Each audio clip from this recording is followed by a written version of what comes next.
Welcome back to another episode of Transcriber from Reddit. Today's topic comes from the subreddit When Women Refuse, posted by user catpoo ... in my shoe. This is linked to the Charlie Project at the top, and we can see that this is a linked post with parts of the article copy-pasted in the description below. The title reads, Kiranjit Ahluwalia, the woman who set her husband on fire. The post also has a white tag reading article on it. Before getting into the article, I'm going to read the post. On a spring evening in 1989, Deepak Ahluwalia pressed a hot iron to his wife's face, her hair gripped tightly in his fist. The iron burned her skin as she struggled in his grasp, leaving a mark on her face. Kiranjit Ahluwalia said the incident, after what she says was a decade of abuse at her husband's hands, tipped her over the edge.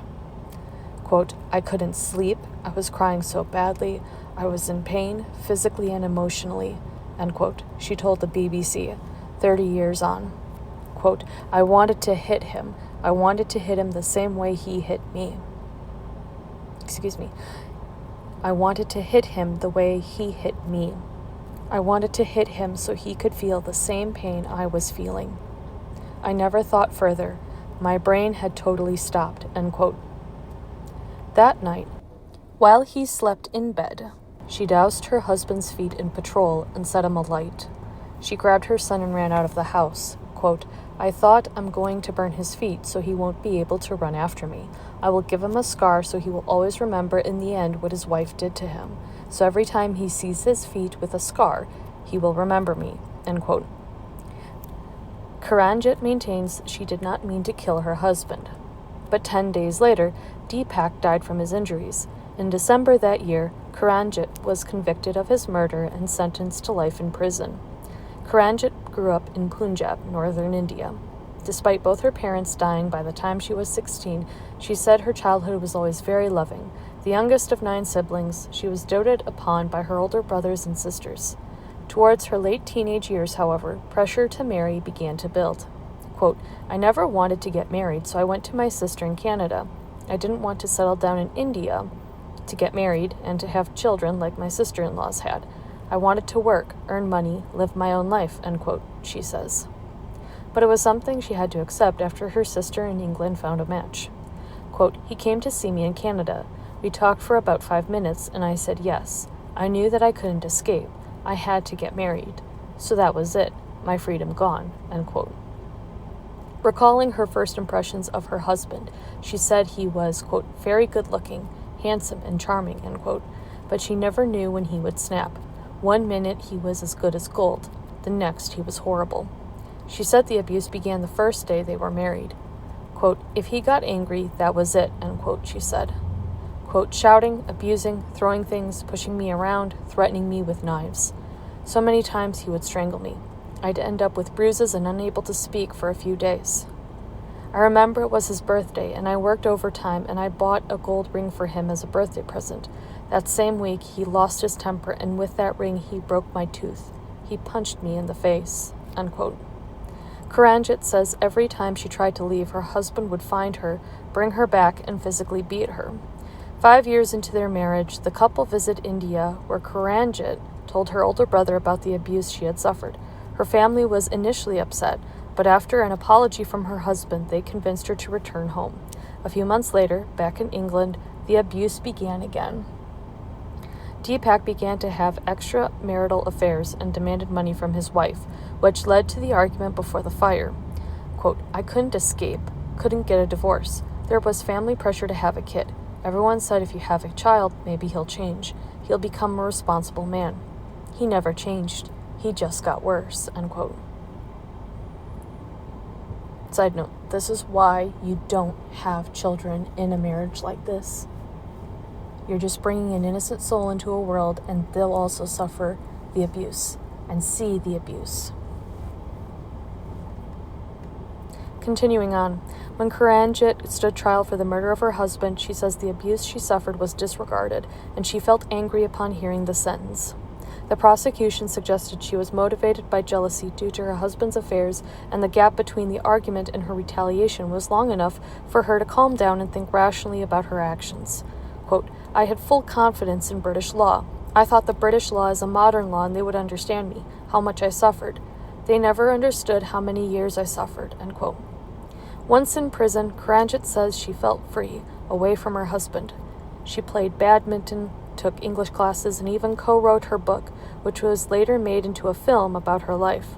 Her case was taken up by Southall Black Sisters, parentheses, SBS, and parentheses, an advocacy service for Black and Asian women. Quote, we tried to speak to her lawyers at the time and tried to educate them on her cultural context, why someone like her would not have found it easy to leave a violent, abusive marriage, end quote, the charity's director, Pragna Patel, says. But she said the courts, quote, didn't listen, end quote, and the lawyers, quote, weren't interested, end quote, in understanding her cultural background. Side note, that's even more troubling that lawyers don't want to understand her cultural background. Understanding the cultural background and all the pressure from her family, the people who should have been most outraged by her abuse, and understanding why the marriage continued so long, is because of that cultural pressure and that familial pressure. That's huge, not just for this victim, but also for other victims of domestic violence. Countries should be more invested in understanding abuse and how it runs, because they will have more involved and more productive members of society and better healed members of society if they attack abuse like this. Continuing reading. Through the continued campaigning and legal work of SBS, Kiranjit's appeal was accepted in 1992 on the grounds of diminished responsibility. The court heard new evidence of her long-term depression due to years of violence and abuse. They accepted the time between the argument and the incident gave Kiranjit enough time to, quote, boil over, end quote, rather than, quote, cool down, end quote. A retrial took place at the Old Bailey, where her plea of manslaughter was accepted. She was sentenced to 3 years and 4 months in prison, exactly the amount of time she had already served. She was released immediately. Her release set a historic precedent. The court accepted that women who are victims of abuse may have more of a, quote, slow burn, end quote, reaction when provoked, rather than an immediate response. It also sent the message that women who kill as a result of severe domestic violence should not be treated as cold-blooded murderers. Quote, we managed to change attitudes in our own communities, end quote, Pregna says. Quote, people were embracing Kiranjit and seeing her as a hero, rather than being hostile and ostracizing her. That was a major moment in the history of women's struggles against violence in this country, particularly in relation to minority women, because it was the first time that minority communities had to reflect, accept, and recognize that gender-based violence exists and that some of the way we treat women is partly responsible, end quote. Kiranjit's appeal remains SBS's most notable case since it was established 40 years ago. Anniversary, it screened the film made about the case, called Provoked, over the weekend as part of the UK Asian Film Festival, which will run across the country until May. Pregna says the issue of violence against women in minority communities has not decreased. If anything, she says, it seems to have increased. Quote, whether that increase is because there are more people reporting the experience of violence or whether it's because it is on the increase is a difficult question to answer, end quote. She says welfare cuts mean that it's more difficult to get resources for these women, and rising racism is making already vulnerable women more worried. Meanwhile, Kiranjit, who still lives in England, says she's proud of the way she has rebuilt her life over the last 3 decades. Quote, I work hard. I have a job. My sons both graduated, and I'm a grandma now. 30 years, it seems like a bad dream, end quote. As of recording, this has over 1,000 upvotes and 20 comments. Rather a small amount for such an amazing case. OP also wrote a comment below, which will be featured here. Quote, I've read Kiranjit's memoir. The marriage was arranged by the couple's respective families, and Deepak's family basically sold Kiranjit's family a bill of goods, concealing his past history of psychiatric problems, parentheses, bad enough that he'd been hospitalized for them, end parentheses, and violence. IIRC, at the trial, an expert testified that Deepak most likely had a condition called intermittent explosive disorder, which is exactly what it says on the tin. Sufferers are subject to sudden fits of extreme, uncontrollable rage and violent behavior, rages which come on without warning and are grossly disproportionate to whatever situation prompted them. And because he was a man, he was just allowed to act this way, and his family apparently accepted that this was his right, and got Kiranjit for him to be a punching bag.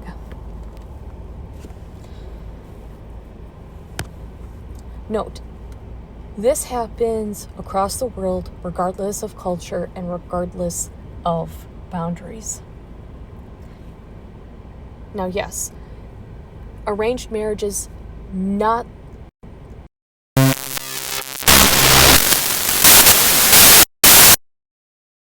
families who are willing to look the other way over their children's, and probably still, especially their sons, as well as their histories, thinking that marriage is a band-aid, marriage will be the solution. No, people are the solution. If people cannot be the solution, then we have to bring in medication and other factors, other ways to help them control their behavior.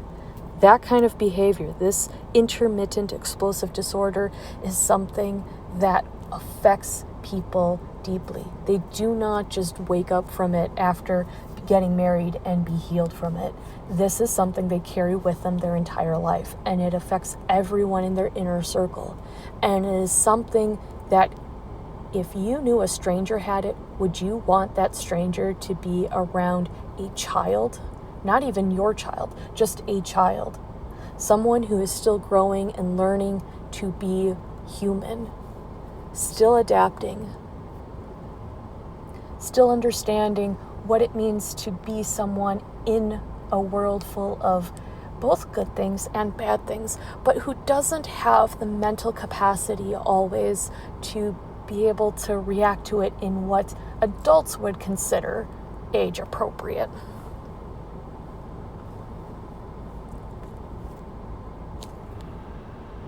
Children deserve better from adults. Everything that I just read is in this BBC article, with the exception of the photos and the section names. Here on screen, we see multiple women standing together with their hands up in the air, some clasped in solidarity. The description below it reads, Kiranjit Ahluwalia, parentheses second from left, end parentheses, holding hands with Pragna Patel, parentheses second from right, end parentheses, as she walked free from prison.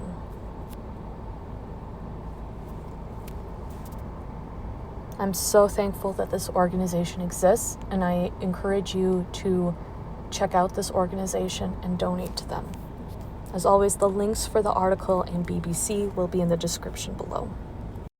I'm going to feature a clip from the movie. The movie Provoked. I will link it here and below so you can watch it for yourself, but I want to feature this one clip. What? But why would you take... Mr. Foster, you are aware that we have absolutely no funds to pay for your services? Nor do I ask for any. I shall be doing this strictly pro bono, as a favor. To whom? To my sister, Veronica Scott.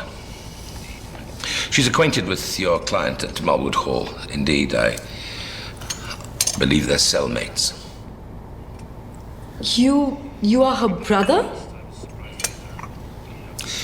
To be perfectly honest, I was surprised to get her call. We have a tumultuous relationship at best. She wouldn't even let me help her with her own legal woes. She must consider Mrs. Ahluwalia to be a very good friend.